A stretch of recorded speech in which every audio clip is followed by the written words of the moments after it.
The following podcast contains strong language and ridiculous cartoon scenarios conjured up by two self-proclaimed comedy wizards. Between you and me, they're more like Saturday morning court jesters fueled by sugary cereal. But either way, the opinions expressed and presented are mere musings, so please humor their well-intentioned hijinks with a laugh and not by taking anything they say seriously. Unless, of course, you want to pay them to say something else. You could always use a new pair of shoes.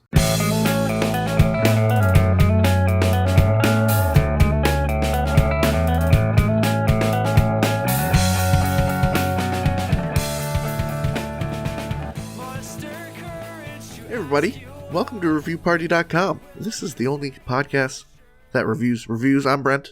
I'm Matt. Glad to have you here. Before we get to some reviews, I'd like to share a story. So I sleep with a fan every night. And Matt, I know you're a fan sleeper as well. I like the hum. The white noise that it just lulls me to sleep.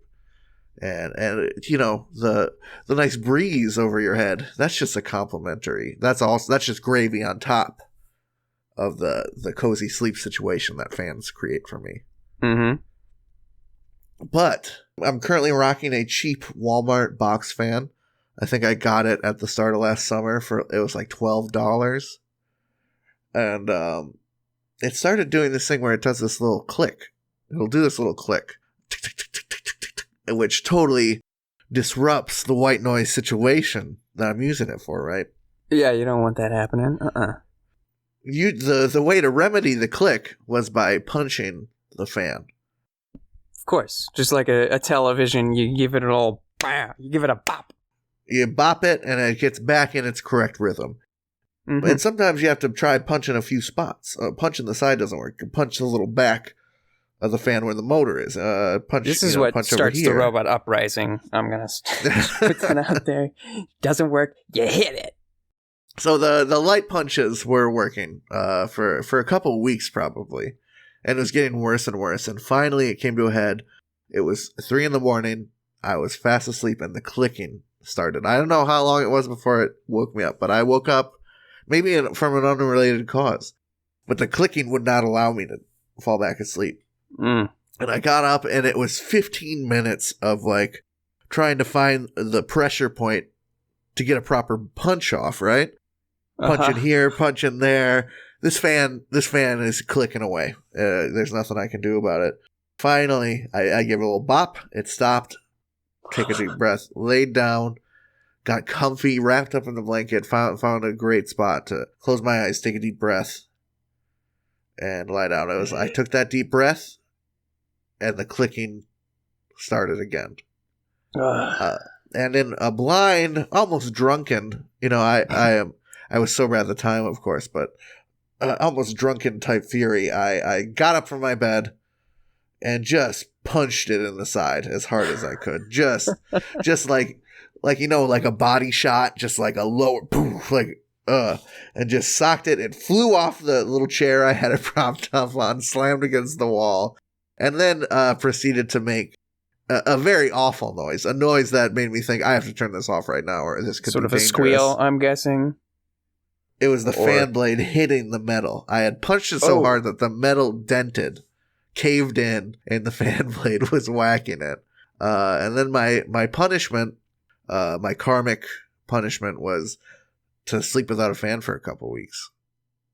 And finally, I went to Target. Their fans were like sold out. I was like, it's the middle of winter. They had like an $80 fan and like the little like office desk fans. Mm-hmm. They're like made of plastic, sort of look like a mini airplane engines. So I went with one of those. The little dude pumps for a little guy, so I'm happy with my purchase. So all's well that ends well. You got a review for me? Yeah, I do. You know what? I'm going to start out with just, this is a fun one. First, a question. Do you watch Last Week Tonight? Do you know? A little, sometimes. I haven't watched a recent one, I don't think. Good, because this review was sent to us, not really, it was just from the show, but it was too good not to use. This was, quote, sent to us by John Oliver, host of Last Week Tonight. Thanks, John. I didn't know you were a fan. Yeah, good friend. Thanks for listening, buddy. This is a review for Tyson Anytizer's all-natural ranch-flavored chicken chips. Frozen. So frozen chicken chips. Describe to me a chicken chip. It's like breaded chicken in a triangle, flattened down. It was one other review, they said, I thought they were 3D Doritos, and they kind of do look like the old 3D Doritos, which aren't old anymore because they're back. So are they're just a chicken nugget? A chicken popper, would you say? Kind of flatter-ish. Okay. I don't know. That's scary. I don't know if I want triangle Dorito-shaped chicken. Yeah, so this was on Last Week Tonight, the most recent episode on the meatpacking industry. It was good. I recommend. And as Sir John Oliver says in the episode, this was on Tyson's website. I couldn't find it on Tyson's website. It appears they've discontinued this flavor, but this was on Walmart.com, and it says written by a Tyson.com customer. So we know it's legit. Okay. RX58 titles their review Salt City. And I'm gonna pause before this because this review, it stirred up some memories for me. The strange relationship between parents and children that we see played out in reviews, where usually it's the parent like, my kid loved this, I have a great kid. My kid hated this and it was expensive, I hate them. My kid cried when this broke. There are very clear tropes. Yeah, some of the tropes we've explored before. But there was that one right around Christmas, that Christmas Dragon movie review where the parent said, my child said, I don't feel good, when they were watching the movie, and we were like, oh, that's some next level stuff. That's the type of interaction, parent to child, you know something's very wrong. This is another situation. So again, RX titles the review Salt City and writes, aside from all that extra salt, it's spelled capital X, capital T-R-A. Oh, aside from all that extra salt, maybe they just meant to hit E, I don't know. Aside from all that extra salt, the taste was awfully disgusting. I gagged in front of my child, and he suggested I throw the whole bag's worth away after he spat it out. 1 star. So it's not very good. It's not very good. So this flavor is quickly discontinued. Some people liked it. But so it just tasted very salty. That's how Doritos Taco Bell shells taste to me. It's like, this is just too salty. That's all I taste. But I can eat one of those. Is this another level of salt? Is this like a God smiting the people of Sodom and Gomorrah? Is that what it must be? Picture yourself, you're a child and your parent, they're all powerful. Yep. Nothing can hurt them. They know everything. They make food taste good. And suddenly they taste something and you see just the vulnerability revealed. Your superpowered mom gags on a Tyson Anytizer. And you're like, oh, Mommy, throw that away. It's kryptonite. It's hurting. It's hurting you, Mom. It's hurting you, Mommy. Your world is just destroyed at that point. That's kind of like the feeling that the kid felt when they look back and got turned to pillars of salt. Or was it just the husband? I think it was the wife. Lot's wife, right? She looked back and got crisped. Yeah. She looked back and got turned into a Tyson Anytizer ranch chicken nugget. And there's this, don't look back. Forget about Mom. Keep going.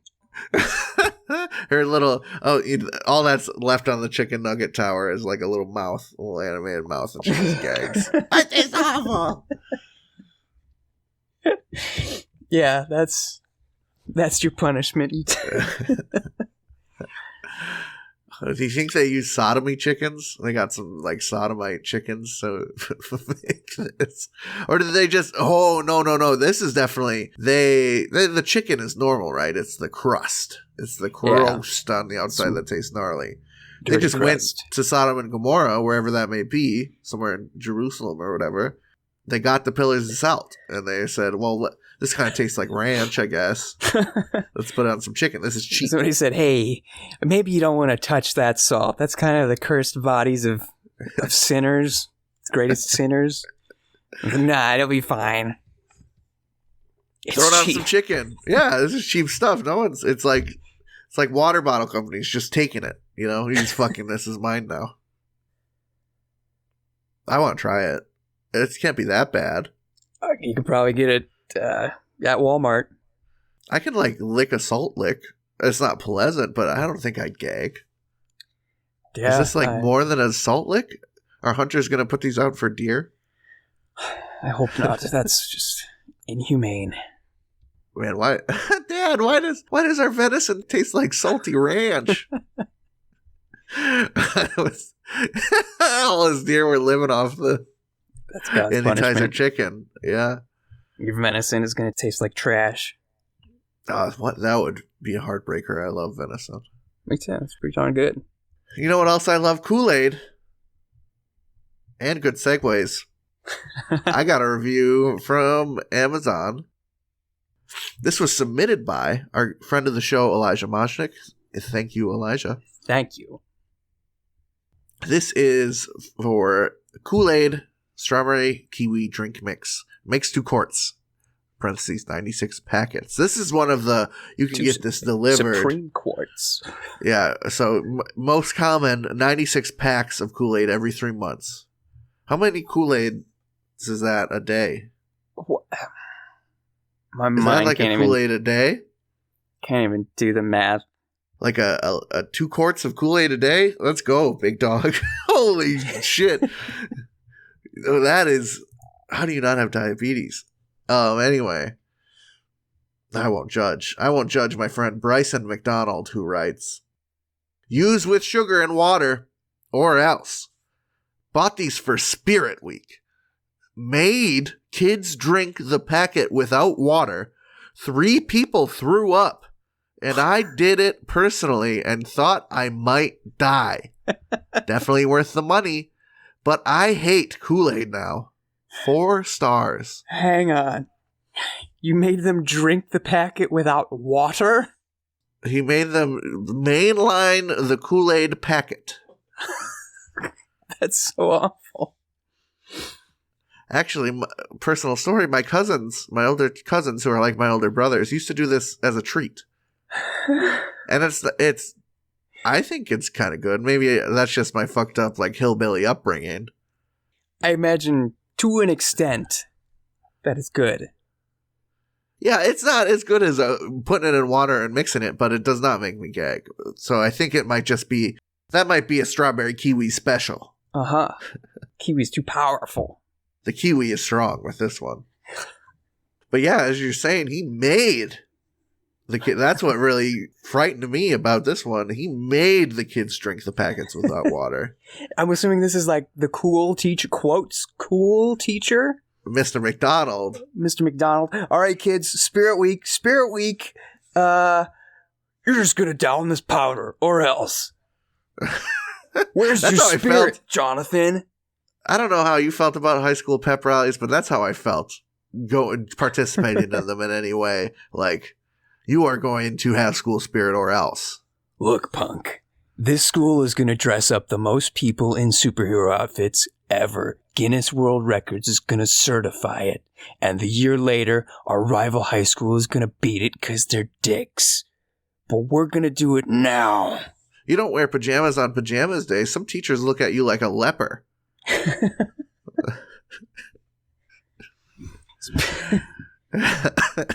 What happened? You roll out of bed dressed?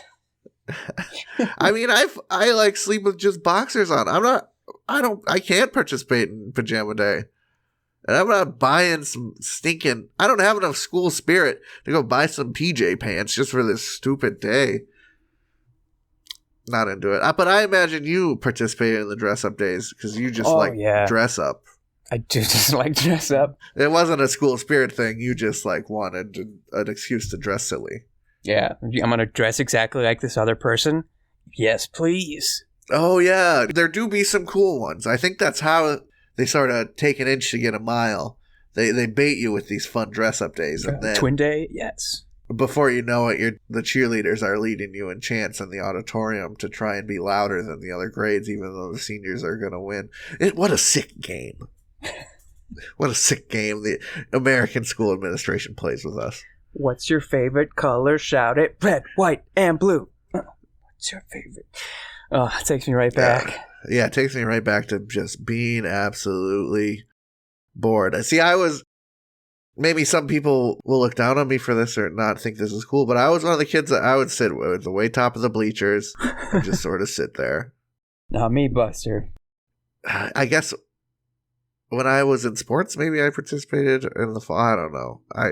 All I remember is hating the experience supremely. Those are fighting words. You're talking to Johnny Pep Band here. Got my baby bass drum strapped to me. I would have rather been in band. At least you get to play music. That was the best part in my book. But I set down my trombone after middle school because my older cousins.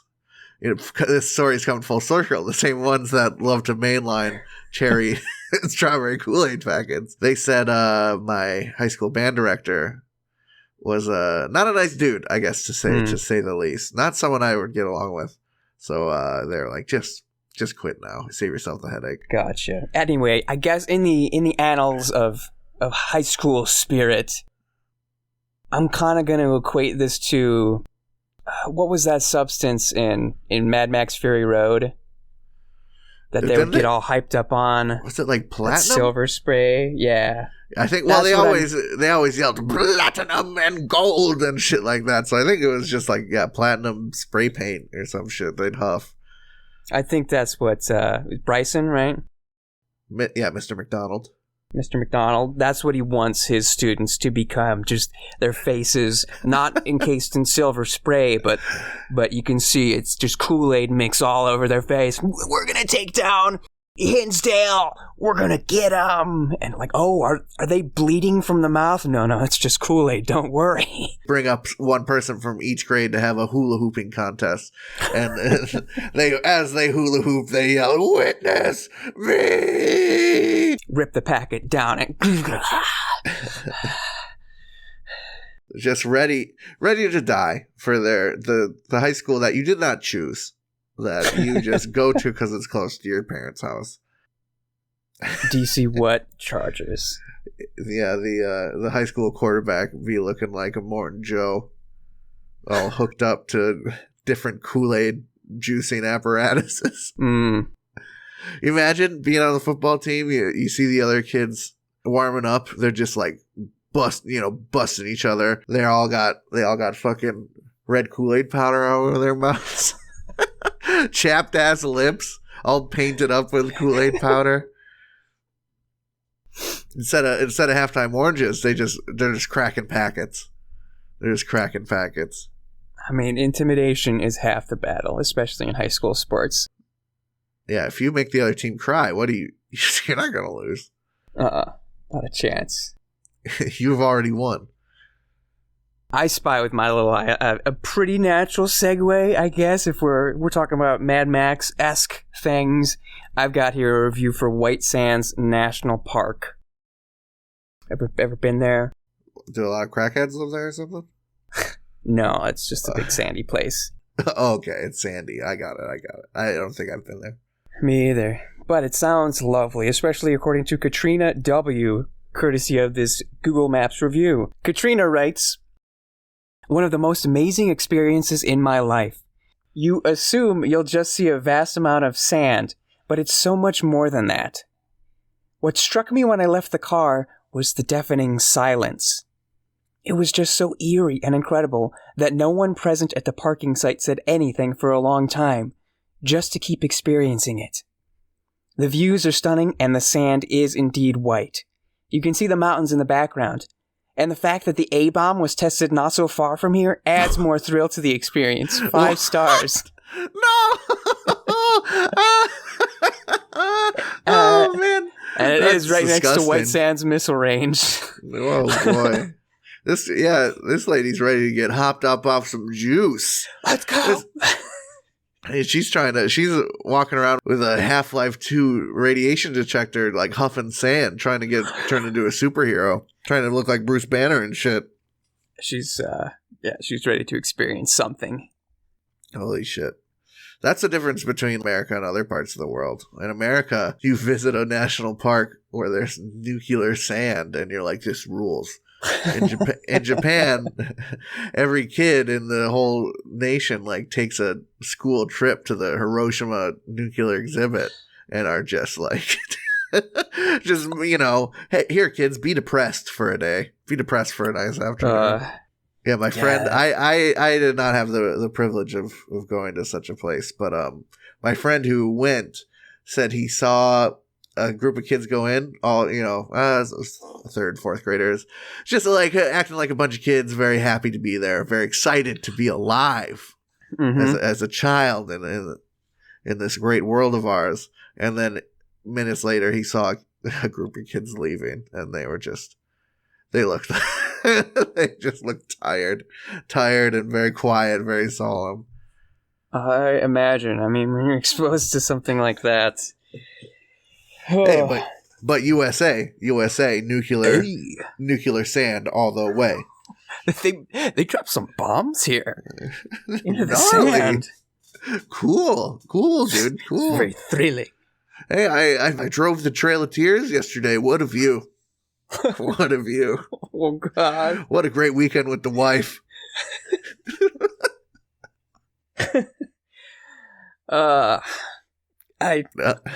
I'm just going through, you know, atrocities in my mind. Which one can I make a joke about and not feel too uncomfortable? Hey, you ever heard of Antietam? They got some great barbecue around there. Yeah, you gotta. Went to Omaha Beach. I couldn't find a single steak there. I don't know what's up. Hey, where's the steaks on Omaha Beach? I don't know. I don't know. Oh, jeez. Oh, yeah, I visited the Pearl Harbor Monument last weekend. The best pork buns, dude. You gotta try them. I got a little sunburn, though. You know, it is what it is. I'm sure those reviews are out there, dude. We just gotta find them. Sure they are. Oh, boy. Well, hey, speaking of American insensitivity. Yeah. Look at this. I got a review for Pocahontas off of Amazon. Oh, boy. This review was submitted by Elijah Moshnick. Thank you, Elijah. Hitting the double today. Thanks, dude. This review is written by Nancy Buck. She titles it, I love that this story is historically accurate. Oh.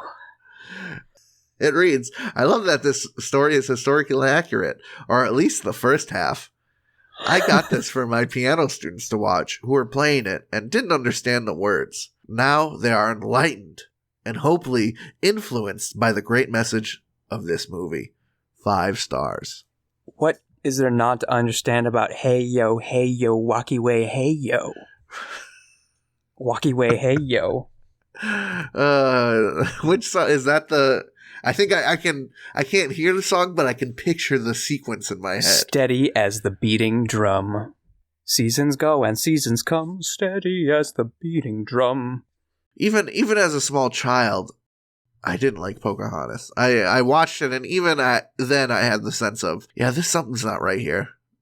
Something's a little off about this situation. The romance and stuff and the colonization. Like when she's hanging out with the raccoon and the hummingbird and Old Mother Tree, things are good. When she's singing about the colors of the wind, sure, things are fine. When she's nose diving off of waterfalls through rainbows, fucking little raccoons eating little cookies. John Smith is like, well, I'm going to come here and this guy's got a little pug named Percy. I don't know. I'm not here much for that. And I think part of it is I'm such a Lion King lover. You know, yes. I didn't have time for the Pocahontas when Lion King was on that shit, dude. Lion King was in the rotation. I think it was my Goofy movie VHS tape, which had some primo pre-feature presentation little commercials. Right. One for Dr. Parachute, great song. But there was the Sega Dreamcast or computer, your PC gaming commercials for those original Lion King game. But there was one for Pocahontas too, and the kid, I'll never forget the kid saying, "Look, I can make her run." Like, What man, a great feature for that video game. they got everything. I can make her run. Not to go off on a tangent, but I think I had those Lion King games. And they were great. It was like a minigame pack. It was like 5 Yes. minigames. And one of them was co-op Pac-Man, dude. I didn't realize that at the time because instead of eating the pellets, you're just leaving tracks, which, virtually the same thing. Yes, sure. One friend on the arrow keys, another friend on the WASD, running from hyenas is Timon and Pumbaa in a little Pac-Man maze. Wow. That's really awesome. peak gameplay. You can make them run. Wow. So yeah, back to the review. This wrong. lady is indoctrinating these children. It is now they are enlightened and hopefully influenced by the great message of this movie. What is the great message of Pocahontas? European colonization for gold, glory, and God. Yeah, European colonization kicks ass. Is that the message of the movie? That was, I had it way back in college. The one professor, Leeser, I believe, would always show us the opening of Pocahontas just for that one song, Gold, Glory, and God. And he's like, this is the accurate part of Pocahontas, but also look at how they're being represented. This tells its own story. Look at how the Europeans have been drawn and animated. They're all fat, they're dirty, they're drinking, they're singing about this stuff. Look at how the Native Americans... Look, Pocahontas' dad is ripped. Somebody made a choice to make Pocahontas' dad or some other tribal leader ripped. Yeah, those dudes are hot. That tells a story. As much as I am a Pocahontas hater, those dudes, those Native American dudes are hot. Hotter than Pocahontas, probably. And Pocahontas is banging. Yeah, she's supposed to be drawn to be like a 18-year-old Playboy model or something. Yeah, seriously. They got nothing on, what was that, her brother? Or the dude that, like, wanted to be her husband? Yeah, it's been a while for me. I'm gonna lay my cards on the table. I've watched that crappy movie like twice in my life, which is wild compared to how many times I've watched any other Disney movie. Even Frozen. I think I've seen Frozen 4 or 5 times. That's just like I don't know. It's like a good tier, like an okay tier Disney movie to me. It's good. It's decent. Frozen 2's got some bangers. There's some truth to be mined. Yes to that. Just take Pocahontas with a big old grain of Sodom and Gomorrah salt, if you know what I mean. Hey, I'd like to do that, but I'd watch it for 10 minutes and be like, let's put in Lion King, dude. Be a good choice. Even Lion King 1.5. Oh, Lion King 1.5 rules. Yeah. You know what doesn't rule? And again, I know this take is controversial. Lion King 2, not good. No, I agree with you there. Thank you. I know there's a lot of weird Lion King 2 lovers, and they did like, let's base this on another Shakespeare play, like, good idea, but the protagonists are just so unlikable and weird. Agreed. Yeah. Felt a little forced. Yep, a little forced. You know what? Before we go to break, this ties in amazingly. I found this after I found the White Sands National Park review, but it works even better after your Pocahontas review. This is a Google Maps review of the Mescalero Indian Hospital. Okay. Are you familiar? Mescalero is just a tribe of Indians. Okay. And then this review is from Abhishek Gaur. He writes, "Good to see Indian Hospital in America. 5 stars." Oh man, he likes it, huh? This is where we circle back to Americans being offensive. Abhishek doesn't know that Mescalero Indians are not the same as right as some other kind of worldly Indians. Man, really, that's just confusing. That's what I don't get when people don't think Native American, like, calling people Indians is just confusing and offensive. It is. It's double bad. It's a problem. Pocahontas didn't help. Pocahontas does not help, and we're not helping either. Let's go. Sure.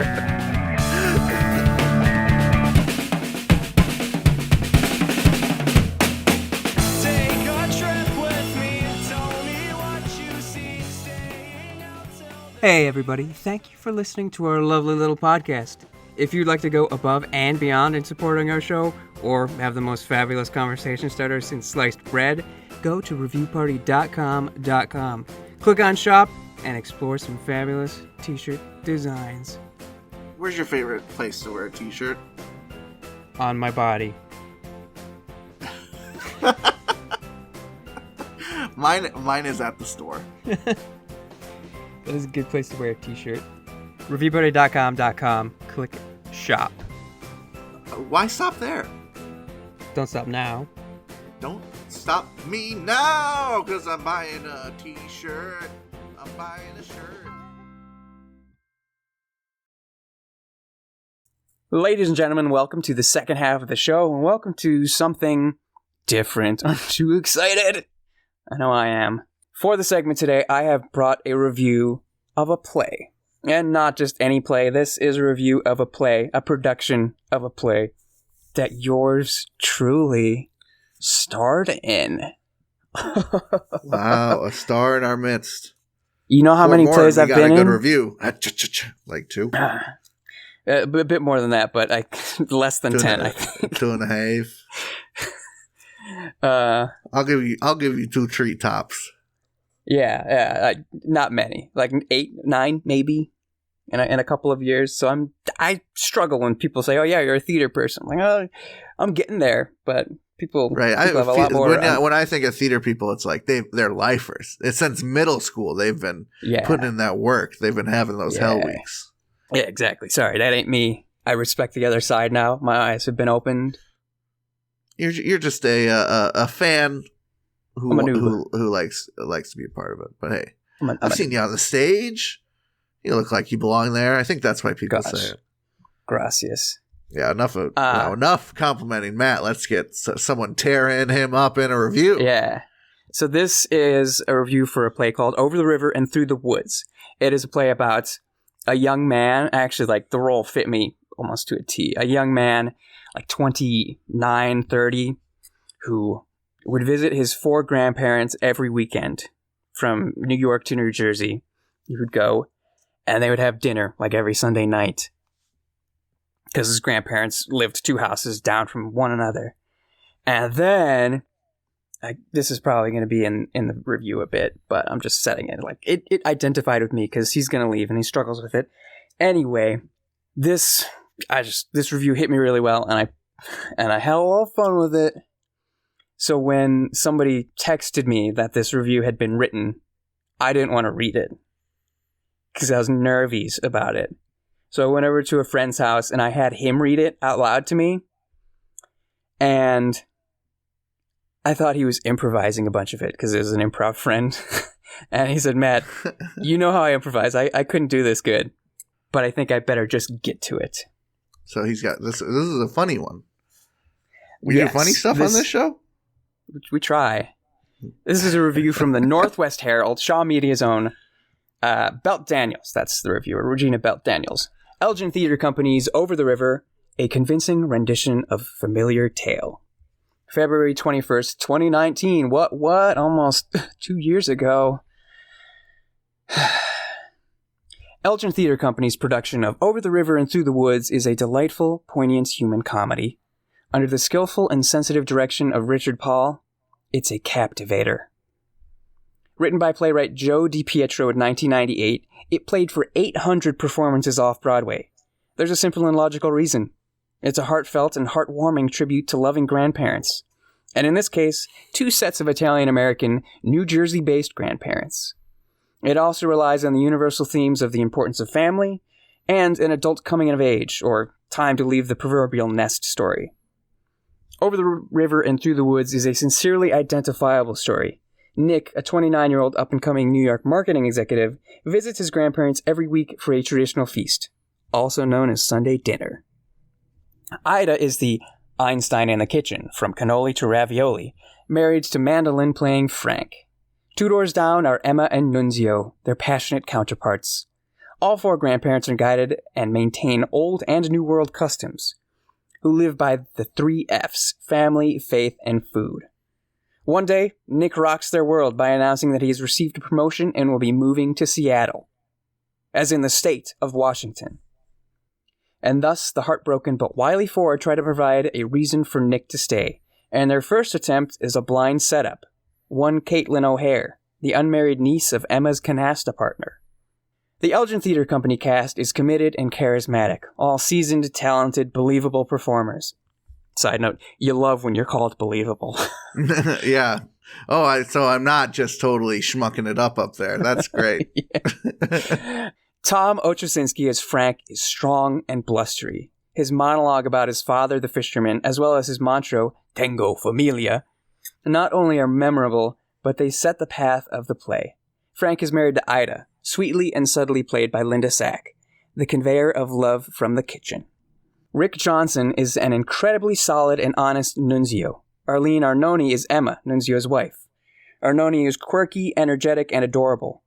Yet here the casting is somewhat confusing. There is an obvious age disparity. I believe she's been married for 60 years, but not to Johnson's Nunzio. He could pass for her eldest son. Ooh, he's just a babe. I know, like they're Italian don't crack. The cast knew that there wasn't a great difference in age between the 2 of them, but I just found that hilarious. Another minor quibble with those marvelous grandparents. Why don't any of the 4 have traces of accents? They all were born, raised, and came from Italy. So at this point, I'm like, oh man, she's not really holding back. The cast debated this a bit. We're like, oh, I think only the 1 came from Italy. The rest are second generation. Okay. Anyway, continuing, they should still probably have some accents.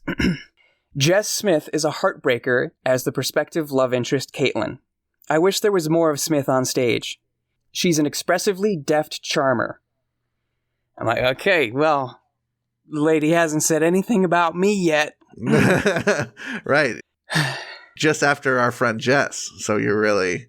Yes, it's exactly. Really picking the petals off the daisy. And there's only one left, isn't there? Jess was the one who had sent me that we'd gotten the review. And I'm like, I need someone else to read this. So earlier, when the grandparents were getting torn apart, that's where I was like, "You're making this up, right?" And their friend's like, "No, this is all written here." Oh. And you thought an insider was making jokes about the production, huh? Yeah, and nothing's been said about me. But then we get to this. But it is Matt Hellier as conflicted grandson Nick who runs away with the play. Wow. He is masterful and incredible in his journey on stage. His delivery at all times is natural and comedic with impeccable timing. And my mouth was on the floor. And he's like, oh, I wish I could have gotten a picture of that. Continuing. Sign actor Andrew Ross is unobtrusively set behind the uncluttered set on a platform. His signing is flawless, and his physical expressiveness is exquisite. He's not a distraction, but fascinating to experience. We had a sign interpreter, 1 performance a week. Oh, cool. The audience is fortunate that DiPietro created such predictable but bitingly funny scenarios and characters. We are also fortunate that Paul brings to life such personalities, perhaps a little stereotypical, perhaps a little over the top, but so recognizable and so very lovely. So go over the river to Elgin, but a word of caution, bring Kleenex. There won't be a dry eye in the house at the end. So they were very nice to you. Very nice, and it's for good reason, because I bawled my eyes out on that stage. Hey, good. Hey, that's worth a good review for me, right there. That's talent. Did you reach deep down? I did, and you can probably hear it in my voice right now. Maybe it's just because I'm reminiscing and nice things that someone said about me, or just getting back into the emotions of that play. But, when you're rehearsing something, you might make a discovery about the show. And like, oh, that's why they're saying that. And I just remember having the one weekend. It was 3 weekends for the show. I've done, mostly it's like 2 weekends and you're done. You're like, oh, all that work for 2 weekends and it's done. This was 3 weekends. And I'd done something for 4 weekends before, but this was 3. Like, oh, interesting. And I think it was the second weekend I made a huge discovery during the actual show, not in any like pickup rehearsal. And it just broke me on the spot. And the floodgates were opened, and then the person opposite me, the grandfather, started going, and the rest of the performance, I was drenched and snotty. So you were sort of like, forget what movie that is. That movie where the scene where one person pukes and then everyone in the room pukes? Except it was tears. Yes, exactly. It was cascading tears, and the old grandmother's like, oh, what are you doing to me? So that's, what do you have to say about that? Any jokes? There were jokes in it. I thought of a couple, but mostly I just want you to read a review where someone hated you. Not that I didn't like this one, but... Let's see what I can find. This is the second time that this lady's written a review of something I've been in, and I think she liked me then, too. Well, thank you for that new segment. Yeah. I do have a review for us. Nice. This is from Mattel.com. Oh, boy. For the Star Wars The Child plush. Okay. Also known as Baby Yoda. Baby Yo-Yo. And this particular one, when you think of the Baby Yoda doll, this is the one. Is he like looking up a little bit? Or is it just looking up, sort of cute out face? To me, there's lots of Baby Yoda dolls. Swings, misses. The Build-Bear one's a little off for me. But this one captures the essence of Baby Yoda while still being affordable. And this review written by Hytraj, there's lots of details on the reviewers at Mattel. Cool. They're from California. They have parents that are, or they have kids that are 5 years and older. Their dad. And also there's categories they rated on. I'll save those for the end. Ooh. Anyway, the review reads, packaging looks appealing. Baby Yoda is visible, and he looks so detailed. The backside of the package has a description of Baby Yoda. Very easy to inbox. All you have to do is cut the back strong. Baby Yoda looks amazing. His eyes are very realistic. His clothes are also good. Looks like made from soft fabric. Baby today stands on a beanbag. That is the only downside. For a 3-year-old, when they see that Baby Yoda doesn't have legs, they probably get scared and ask, why there are no legs? For an adult, it's not an issue. However, the package says 3+. Overall, the product is very detailed and very nice, but I wouldn't recommend it to a 3-year-old. Overall, 4 stars. Fun, 5 stars. Hold child's interest, 4 stars. Quality, durability, 5 stars. I'm a leg guy, you know me. Baby Yoda ain't got no legs. Baby Yoda ain't got no legs. See, when I sent this to my fiance, and I've always pictured this toy because it has the long cloth that sort of swaddles the ground like in the show, right? I see. So you don't see what's under there, but when you lift it up, yeah, it's just sort of a beanbag shape, right? It's just sort of what are those things you push over and then come back up? Oh, like a Weeble Wobble. He's a bit of a Weeble Wobble situation. And I was like, you don't got no feet? I thought they just have little feet stapled down there. You know what I mean? Yeah. Here's an in-depth look into my mind. When you reading his review and you said backside of the box, my mind just excised of the box. I'm like, the backside? Tell me more about the backside. And the butt and the legs. Tell me. Tell me about Baby Yoda's luscious butt and legs. Continue, please. They're, this Baby Yoda is Lieutenant Dan style, baby. Oh.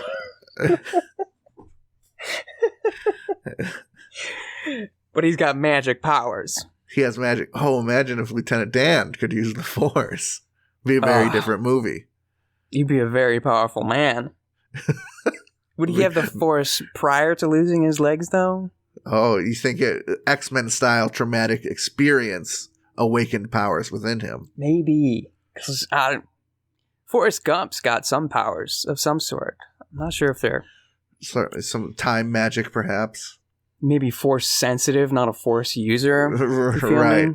Yeah. He's definitely something, it wasn't just Kool-Aid packets keeping him running all that way across the United States. No. Look at me! Oh, where's the Forrest Gump Mad Max mashup? Forrest, he doesn't need a car to go to Valhalla shiny and chrome. He just needs to jog. With a smiley face t-shirt on. Mad Max cruising through the desert. He looks, there's just a man running in short shorts. What if instead of Lieutenant Dan, okay, here's what I'm picturing. Lieutenant Dan is not Lieutenant Dan, but Yoda. That would make it great. The ice cream scene would be wonderful. Yes, it would. Run or run not. There is no try. Are you scared, Forrest? No, Sensei Yoda. You will be. You will be. Forrest has to go inside the caves of Dagobah to face the darkest reaches of his heart. I don't think Forrest has a dark reach of the heart. It's just him losing at ping pong or something. I don't even think he'd be that upset. It's just him losing Jenny. He wouldn't even be mad. He'd just be sad. Yeah. That's my boat. How would Forrest Gump be different if he had a lightsaber? I don't think it'd be very different. He would just have a lightsaber. No, because you would know a Jedi only draws their weapon in self-defense. Exactly. Like that. So he would never draw it. Unless Count Dooku looking at you, funny dog. Then you double up. Scissor that man's head off. Yeah.